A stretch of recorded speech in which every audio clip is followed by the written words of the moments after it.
এই ভিডিওটা শুধুমাত্র তোমাদের মজাদের উদ্দেশ্যে বানানো হয়েছে। ভিডিও দেখে সিরিয়াস হবেন না প্লিজ। ফাইনালি আজ দেখিয়ে দিই, না মানে এর অকাত দেখিয়ে দিই। এখানে শাড়িটা পরার কোনো প্রয়োজন ছিল? এর থেকে ভালো এতো ভাই লুঙ্গি পরে নাচতে পারে। ওরা কি দিনকাল করলো, ভাইরাল হওয়ার চক্করে শাড়িও খুলে ফেলছে। কি অবস্থা, মানে সম্মান গাদার ঘরে যাই যাক, আগে ভাইরাল হতে হবে। সঠিক বলেছেন। মানে এরা ট্যালেন্টের নামে আর কি কি খুলবে ভাই? আমি বলুম না, আমার শরম করে। অল্প বয়সে বাচ্চা নিলে একটা সুবিধা আছে, হাফ জিনিস বাচ্চা খায় আর হাফ মা খায়। ও তাই নাকি? আমি বুঝি না তোদের মাথায় এইরকম বুদ্ধি আসে কোথা থেকে। তোদের এইরকম বুদ্ধি দেয় কে ভাই?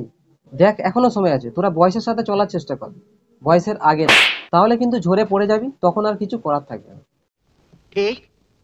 সেই জন্যই বলি, এখন অল্প বয়সে বিয়ে করে মা হওয়ার কোনো দরকার নেই। সময় আসুক, শুধু বাচ্চার মা নয়, তোরা ঠাকুমাও হয়ে যাবে। বাট সেটা সময়ে, অসময়ে নয়। তাহলে কিন্তু বদহজম হয়ে যাবে, বলে দিলাম। ডেস্টিনেশন ওয়েডিং, ট্র্যাডিশনাল ওয়েডিং এসব এখন পুরনো, তবে ট্রেনে বিয়ের কথা শুনেছেন কখনো? শুনতে অদ্ভুত লাগলেও বাস্তবে এমনই এক ঘটনা ঘটেছে। ভাইরাল ভিডিওতে দেখা গেছে ভিড়ে ঠাসা লোকাল ট্রেন বাংলা ঝাড়খণ্ডগামী সেই প্যাসেঞ্জার। এখন তো শুধু এরা ট্রেনের মধ্যে বিয়ে করেছে, এবার দেখা যাক এরা মারা বাসর রাতটা কোথায় করে। মনে তো হয় না যে ট্রেনের মধ্যেই করে, আবার বলাও যায় না, কারণ এদের উল্লো বাড়িতে কটক যায়।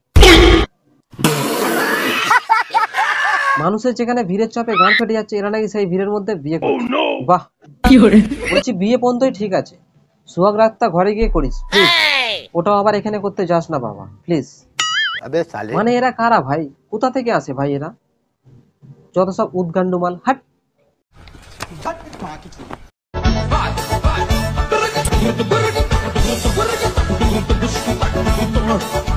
আরে ঠাকুমা আস্তে আস্তে, পড়ে গেলে কিন্তু হাত পা ভেঙে যাবে, তখন আবার জোড়া লাগবে না, তখন আবার মুশকিল হয়ে যাবে। সঠিক বলেছেন। মানে এই বয়সে ঠাকুমা এটা কি করছে ভাই? দেখতে পাচ্ছি যেটা পাগলচোদা। হ্যাঁ কি কি কি? যেটা পাগলচোদা।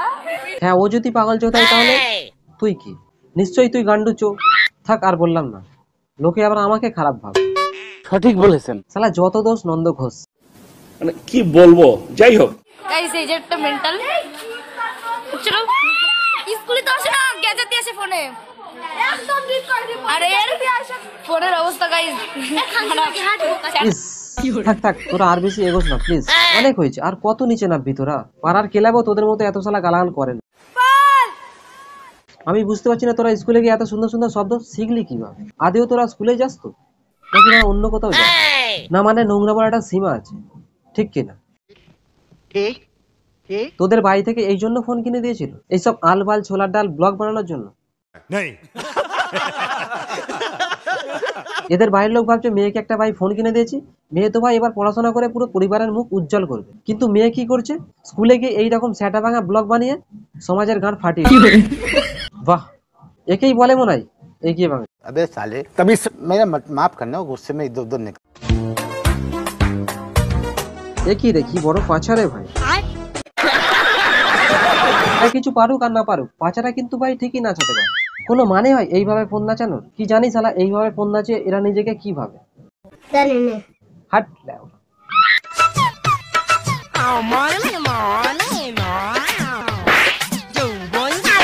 ঠিক করেছিস ভাই, সাবাস। মার্কেটে তোর মতো সাহসী ছেলের দরকার আছে। এদের মাথায় শুধু চাঁটি না, এক বোতল জল ঢেলে দেওয়া দরকার ছিল। এখন আর কিছু বলে লাভ নেই, নাচুনি বৌদি ট্রেন ছেড়ে দিয়েছে। এখন তুমি বলো, স্টেশনে আর এইরকম রিলস বানাবে? জানি তোমরা কুত্তার লেজ, যতই সোজা করি কিন্তু সোজা আর হয় না। বৌদি তোমাকে চাঁটি মেরেছে বলে তুমি দুঃখ করো না প্লিজ। পাবলিক প্লেসে এইভাবে মুজরা করলে এটা হবারই ছিল, কারণ ওটা তুমি ডিজার্ভ করো, সেই জন্যই দিয়েছে।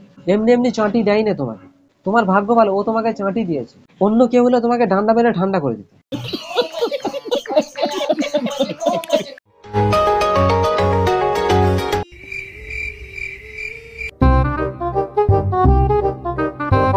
এটা কোনো মানে হয়? এরা মানে কারা, কোথা থেকে আসে ভাই? যত সব আবাল মার্কা মানুষ, এদের মাথার ঠিক আছে তো নাকি সেটাও গেছে? শালা আমি বাথরুম ডান্সার শুনেছিলাম, আজ দেখে নিলাম। আরে দিদি, এইভাবে বাথরুমের মধ্যে না নেচে যেটা বাথরুমে করতে এসছো সেটা করো না, মানে বাথরুমটাকে ভালো করে পরিষ্কার করো। টয়লেটে যেন একটাও কীটাণু বেঁচে না থাকে, তাতে লোকে তোমাকে ভালো বলবে। সঠিক বলেছেন। আর এইভাবে বাথরুমের মধ্যে নেচে বেড়ালে সমাজে সেটা কোনো কাজে দেয় না, এটা তোমার জানা উচিত। নেক্সট টাইম হাগার জায়গায় হাগু করো, ঠিক আছে? কিন্তু এইরকম ভিডিও বানিয়ে সমাজে হাগু করার কোনো দরকার নেই, কারণ এতে সমাজ দূষিত হচ্ছে। এইসব করা বন্ধ করো প্লিজ। मुझे इस बात का घमंड है कि मेरे खानदान में मेरे जैसा दूसरा कोई पैदा नहीं हुआ। আরে আস্তে কাকিমা আস্তে, ছিঁড়ে গেলে এক্ষুনি সর্বনাশ হয়ে যেত। ও তোমার তো আবার কোনো লজ্জা শরম নেই। রে বাড়া কাকি, আমি এসব বলছি।